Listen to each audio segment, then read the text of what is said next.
É, caiu uma invencibilidade de mais de 10 anos no Mineirão e caiu com gosto amargo. Mais de 52 mil pessoas, recorde de público, e o Flamengo entrou meia bomba contra um Cruzeiro que estava em guerra. E o resultado foi o que a gente viu.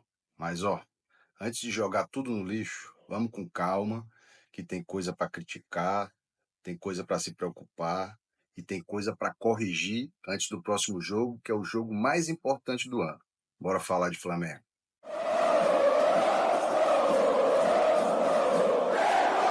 Flamengo realmente é o time a ser batido.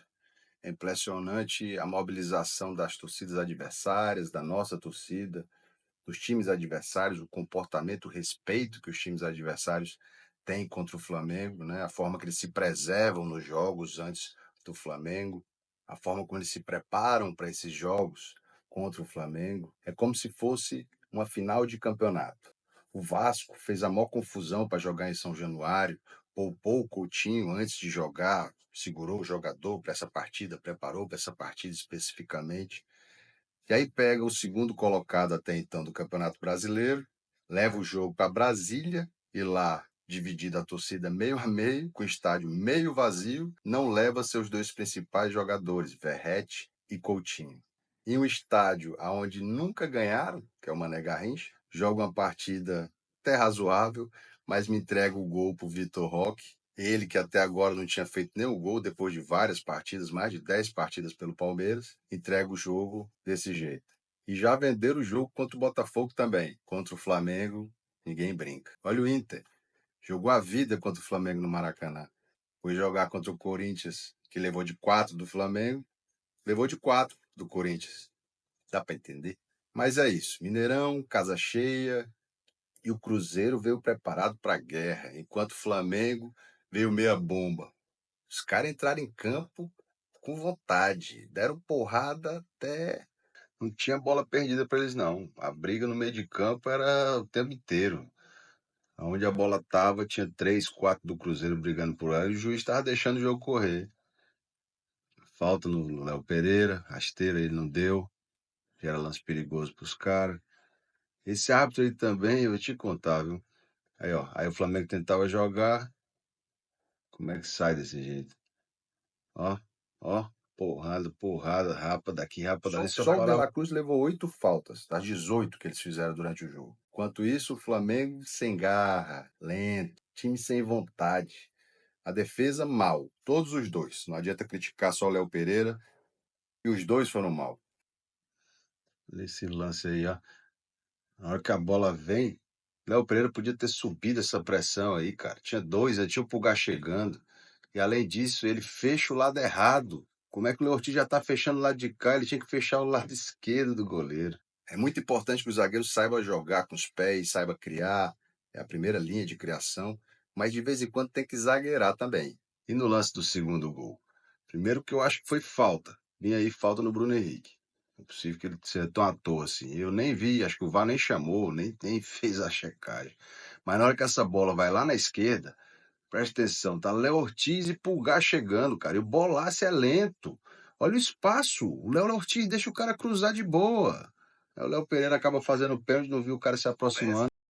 Wesley, defensivamente, até que foi razoável, mas quase não foi no ataque. Quando foi, errou. O Pedro deu um chute no gol de canhota, não levou nenhum perigo ao Cássio. Michael entrou depois, mas não acrescentou nada. Eu, sinceramente, Michael tem um salário caro. Eu acho que nessa janela, se houver proposta, tá na hora de dar linha para o Michael, porque Felipe Luiz tem até tentado, mas é difícil. JJ sabe das coisas, se o JJ liberou. Já o Cruzeiro jogou de uma forma muito clara. Dava a bola, não queria a bola. Simplesmente entregava a bola para o Flamengo e dizia: vem, vou jogar no teu erro. Na hora que tu vacilar, eu vou tomar a bola e sair em velocidade. E foi isso que eles fizeram. Jogaram no erro do Flamengo. Jogaram em transição, no contra-ataque. E ganharam o jogo no meio de campo, na guerra, na porrada. Aí vem a minha teoria. Sempre que tem um jogo posterior importante, nesse caso um jogo pré-Libertadores, parece que o time entra meio morno. E essa teoria só se confirma quando ele tira o Pedro, com uns 20 minutos aproximadamente do segundo tempo, e logo na sequência tira o Wesley, Gerson e Arrascaeta. Isso só prova para mim que o time inteiro, inclusive o Felipe Luiz, já estava, de certa forma, com a cabeça no Central Córdoba. O Cruzeiro mesmo só foi fazer a alteração depois dos 45 do segundo tempo. Os números mostram como o Flamengo foi um time inofensivo, desinteressado.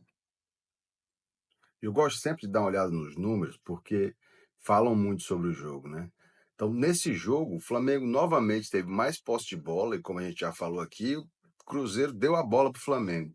E o que é que o Flamengo fez com essa bola? O Cruzeiro conseguiu criar 3 grandes chances contra uma grande chance do Flamengo, 17 chutes a gols contra só 6 do Flamengo. Desses 17 chutes a gols, 4 foram bloqueados, mas os outros 11 foram no gol e um foi na trave. Enquanto o Flamengo, dos 6 chutes, apenas 4 foram no gol. Esse foi o jogo onde tivemos menos finalizações. O time do Felipe Luiz teve menos finalizações. O goleiro Rossi teve que fazer 9 defesas. Dentre essas, algumas bem difíceis, com nível bem elevado. Enquanto o Cássio fez 3 defesas, acredito que essas 3 também não tenham sido tão fáceis, não. 6 escanteios para o Cruzeiro, 5 para o Flamengo, 446 passes certos contra 278. Quase o dobro. Quero chamar a atenção para esse número: 23 desarmes do Cruzeiro contra 11 do Flamengo. Eles brigaram muito mais, os caras entraram para a guerra mesmo. Entraram e conseguiram. 18 faltas a favor do Flamengo, ou seja, 18 faltas feitas pelo Cruzeiro e 8 feitas pelo Flamengo. Dessas 18, 8 foram no De La Cruz.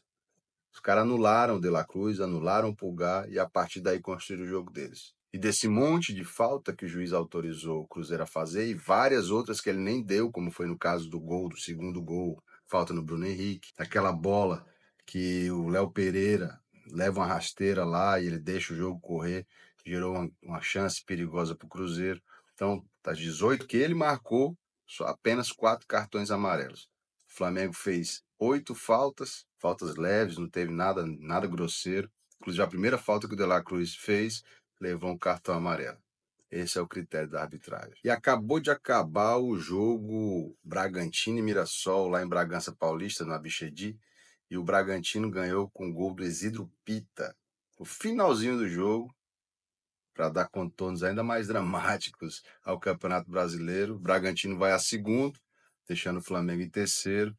Palmeiras continua na liderança, já que eles ganharam por apenas um gol. Se tivesse ganhado por 2 gols, assumiriam a liderança. Mas nesse caso, Palmeiras continua em primeiro, Bragantino em segundo e Flamengo em terceiro. Eu sei que é um ponto fora da curva, que o time não vem jogando assim. Mas o Flamengo tem que se preocupar. Tem que virar a chave, sim. Mas não dá para virar a página por completo ainda não. Até porque o Central Córdoba vai jogar da mesma forma que o Cruzeiro estava jogando ontem. Da mesma forma que eles jogaram no Maracanã na partida de ida. Reativo, marcando truncado, um jogo físico. Se o Flamengo repetir os mesmos erros, pode dar ruim, muito ruim. É um jogo onde o time tem que vencer de qualquer jeito, pelo resultado que é importantíssimo e decisivo para a tabela de classificação na fase de grupos da Libertadores, mas pela moral do time. Um time vencedor tem que estar acostumado a vencer e se indignar quando perde. A essa altura, o jogo contra o Central Córdoba virou o jogo mais importante do ano. E mais do que o resultado, o Flamengo precisa recuperar a atitude. Eu saí indignado depois dessa torcida do Cruzeiro. E você, comenta aí o que te indignou mais, que jogador que te indignou mais depois desse jogo. E o que você mudaria para a Liberta? Amanhã eu volto com informações do Córdoba, mas nesse clima mesmo, deixa o like aí, compartilha, se inscreve no canal e vamos para cima, porque aqui derrota não vai virar rotina. Saudações rubro-negras e até o próximo vídeo.